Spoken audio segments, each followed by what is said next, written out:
Hello friends, welcome back to my YouTube channel. आज का video है कि ये लास्ट के दिनों में बायो के मार्क्स कैसे इंक्रीज करें। बिकॉज बायो ही आपका 360 मार्क्स जो 50% जो 720 का है वो आपका बायो ही ऑक्यूपाई करता है, वो बायो ही कवर कर सकता है। अगर आपका बायो वीक हुआ है तो बहुत प्रॉब्लम हो सकती है। बिकॉज अगर बायो आपका स्ट्रांग है तो आप फिजिक्स और केमिस्ट्री में थोड़े मार्क्स कट ऑफ करके आप आराम से मार्क्स एडजस्ट कर सकते हैं, मतलब 650 640 आराम से ले आ सकते हैं। बट अगर बायो में आपका 200 मार्क्स आ रहा है तो बहुत ही प्रॉब्लम हो सकती है। और बायो में मार्क्स लाने का एक ही मंत्र है, आपको एनसीईआरटी रिवाइज करना होगा। एनसीईआरटी जो आपने इतने सालों से पढ़ा है, जो आपको मैंने हर वीडियो में बोला कि मैंने एनसीईआरटी के बियॉन्ड कुछ नहीं पढ़ा था, तो आपको एनसीईआरटी को ही रिवाइज करना है। अभी आपको लास्ट में आके किसी की मॉड्यूल, कोई भी इंस्टीट्यूट का नोट्स, ये सब आपको नहीं पढ़ना है। आपको सिर्फ और सिर्फ बायो के एनसीईआरटी को ही पढ़ा है। बिकॉज पर्सनली मैंने सिर्फ बायो का एनसीईआरटी ही पढ़ा था। मैंने जो प्रीवियस अटेम्प्ट में जिसमें मेरे 571 मार्क्स है, उसमें मेरे बहुत सारा इधर उधर, मतलब जो जिसका सुना, किसी ने अरिहंत बताया, किसी ने ये बताया, किसी ने वो बताया, उसका सुन के मैं अपना मतलब चेंजेस लाती थी अपने स्केड्यूल, मतलब अपने रूटीन में, अपने जो स्ट्रैटेजी उसमें चेंजेस लाती थी। बट इस बार मैंने सोच लिया था कि मुझे सिर्फ स्टक टू एनसीईआरटी, एनसीईआरटी के बियॉन्ड मुझे कुछ नहीं पढ़ना है। आपने भी ऑब्जर्व किया ही होगा, बिकॉज क्वेश्चंस जो होते हैं एनसीईआरटी के बियॉन्ड एक भी नहीं आता है। एनसीईआरटी के ही क्वेश्चंस आते हैं। एनसीईआरटी का हर एक लाइन, हर एक वर्ड, समरी, ये सब से क्वेश्चन बनते हैं।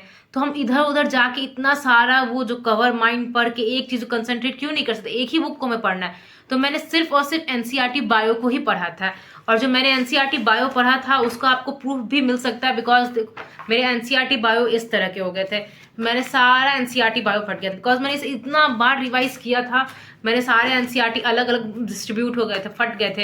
एंड पेज का बात हुए तो page revise, points to ponder, points to point, summary, मैंने समरी भी सारा सॉल्व किया। समरी भी मैंने पढ़ा था जो साइड में लिख के। तो एनसीईआरटी बायो के बियॉन्ड मैंने कुछ नहीं पढ़ा था।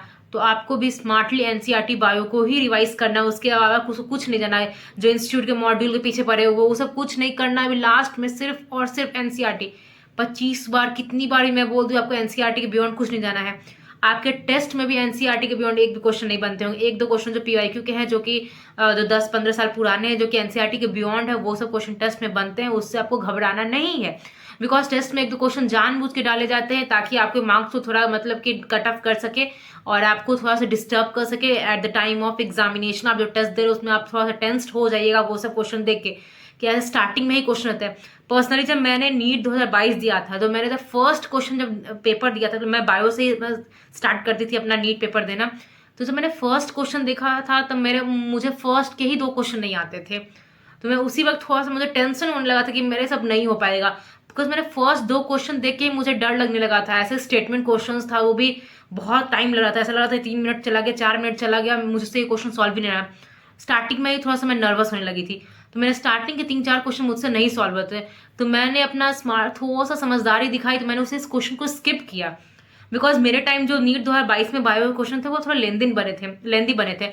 और फिजिक्स के क्वेश्चन थोड़े इजी बन गए थे। तो फिजिक्स तो मैंने थोड़ा सा एक बार रैंडम देखा था क्वेश्चन पेपर देख के कि फिजिक्स के क्वेश्चन थोड़ा ठीक है, जिसमें मैं थोड़ा कम टाइम दे भी सकते हैं। पर बायो मेरे बहुत टाइम जाता है। बिकॉज 4 मिनट, 3-4 मिनट चले गए पर मेरे फर्स्ट दो क्वेश्चन ही नहीं बन रहे हैं। उस वक्त जो सीन जो दिमाग में चलता है कि इस बार भी मेरा सिलेक्शन नहीं होगा, वैसे टाइप का मतलब थोड़ा सा होने लगा था कि मुझे इस बार भी सिलेक्शन नहीं हुआ तो अब क्या होगा।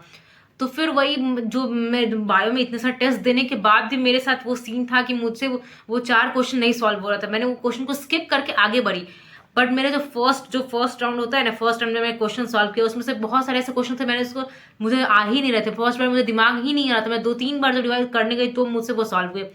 बिकॉज एक ही बार मेरे पूरा मेरे से बायो क्वेश्चन सॉल्व नहीं होता। मैं पर्सनली आपको ये बता रही हूँ कि मैंने सारे क्वेश्चन एक बार में सॉल्व नहीं किए। एक बार मैंने पूरा कवर कर लिया, नहीं हुआ, फिर दोबारा मैं उसको कवर करने, देन जो फर्स्ट क्वेश्चन मैंने छोड़ा था जो पहली बार, वो सेकंड बार में मेरे से बन गया वो आसानी से। उसमें जो मैंने 3-4 मिनट किल किए थे, वो मेरे टाइम उसमें जो लगा कि ये उस क्वेश्चन मुझे इतना डरा दिया, तो वो ऐसा क्वेश्चन था ही नहीं।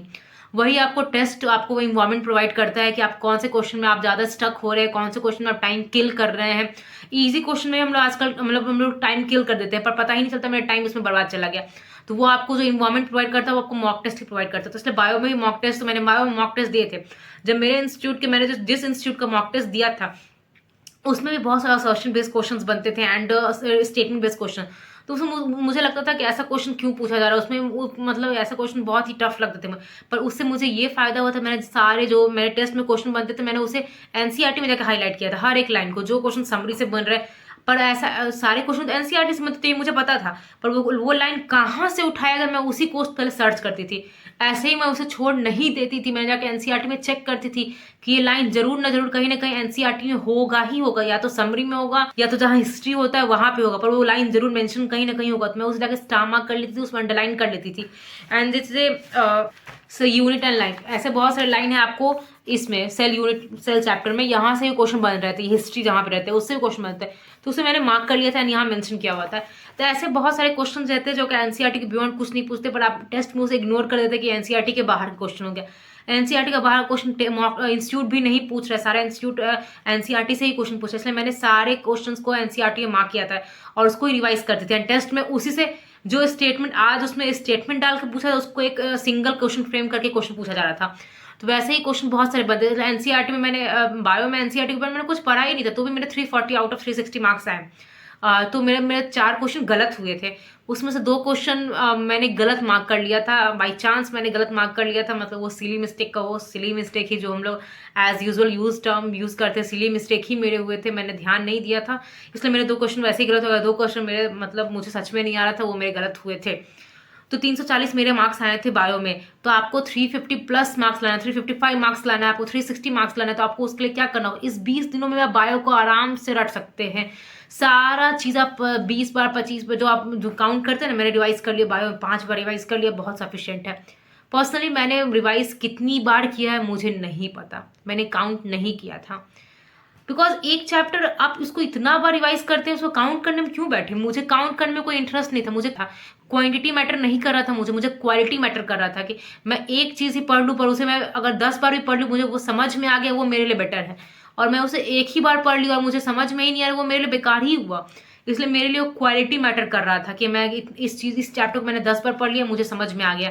तो मैंने कभी नंबर काउंट ही नहीं किया कि मैंने बायो कितनी बार रिवाइज किया है। मल्टीपल टाइम्स मैंने रिवाइज किया, पर डे मैं एनसीईआरटी बायो, तो लास्ट का बिजनेस में मैं multiple times NCERT bio revise किया। तो आपको भी एनसीईआरटी को इग्नोर नहीं करना है, बिकॉज आपको 360 मार्क्स तो आपको बायो ले आएगा। एंड फिजिक्स एंड केमिस्ट्री तो आप सॉल्व करके ले ही आएंगे, पर बायो में आपको इग्नोर नहीं करना है। फिजिक्स और केमिस्ट्री के पीछे हम लोग इतना पीछे दौड़ते हैं कि पीछे भागने लगते हैं कि फिजिक्स में मार्क्स नहीं आएगा तो रैंक नहीं आ पाएगा, केमिस्ट्री में नहीं आ पाएगा, तो बायो को हम लोग इग्नोर करने लगते हैं। हम बायो को इग्नोर नहीं करना, हमें एनसीईआरटी बायो को डेली रिवाइज करना, पर डे 3 चैप्टर रिवाइज कर ही लेना है। और जो चैप्टर आपको जेनेटिक्स के चैप्टर बहुत ही टफ लगते हैं, प्लांट फिजियोलॉजी, उस चैप्टर को थोड़ा टाइम दे के रिवाइज करना है, उसको थोड़ा सा टाइम दे के समझ के पढ़ना है, उसको रटने की कोशिश नहीं करना है। बिकॉज वो सब क्वेश्चन है कि आप रट नहीं सकते, तो ऐसा फ्लुएंटली रट नहीं सकते, उसको समझना पड़ेगा। तो हर एक लाइन कुछ आपको समझाने की कोशिश कर रहा है, उससे लिंक क्वेश्चन बन सकते हैं। इसलिए ये सब क्वेश्चन जो human physiology, plant physiology, genetics, ऐसे क्वेश्चन जो चैप्टर है उसको थोड़ा उसको टाइम दे के रिवाइज करना है उसे। और आपने इतना बार रिवाइज कर लिया, आप उसको बहुत जल्दी रिवाइज कर लिया, 15 से 20 मिनट में आपको छोटे छोटे चैप्टर आराम से कंप्लीट हो जाएंगे। बड़े चैप्टर के लिए आपको 1 आवर लगेगा, इसलिए आपको एनसीईआरटी बायो को रिवाइज करते ही रहना है। तो आपके आराम से 350 प्लस तो स्कोर आराम से आ जाएंगे। तो एनसीईआरटी बायो रिवाइज कीजिए एंड पीवाईक्यू सॉल्व कर लीजिएगा एक बार।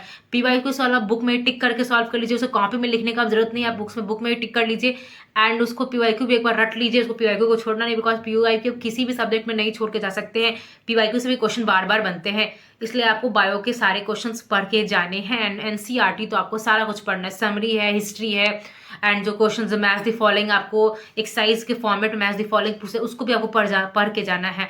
एंड जो अभी न्यू ऐड हुए हैं फैमिलीज, जो मॉर्फोलॉजी वाले चैप्टर में अब न्यू फैमिलीज ऐड हुए हैं, तो उसमें क्वेश्चन बनने के बहुत ज़्यादा चांसेस है और उससे थोड़े न्यू क्वेश्चन बनेंगे, तो उसको भी आपको फेवरेबल होना है। वैसे क्वेश्चंस को आप टेस्ट दीजिए तो ही आप फेवरेबल हो सकते हैं। तो आपको बायो रिवाइज करते रहना, तो आपके स्कोर आराम से स्कोर इंक्रीज हो जाएंगे। इधर उधर भागने का जरूरत ही नहीं है, जो मॉड्यूल के पीछे भाग रहे हैं ऐसा कुछ नहीं करना, आपको बायो में ही स्टक करना है उसको, बिकॉज बायो ही आपका हॉली बुक है। नीट क्वालिफाई, नीट में एक अच्छा जीएमसी टेट लेने के लिए बायो का एनसीईआरटी तो आपको रट जाना है, पूरा अच्छी तरीके से पढ़ जाना है। सो आपको बायो रिवाइज करते रहना है। Thank you so much. आप पढ़ते रहिए, कोई भी दिक्कत हो आप तब मुझे कमेंट में पूछ सकते हैं। Thank you so much.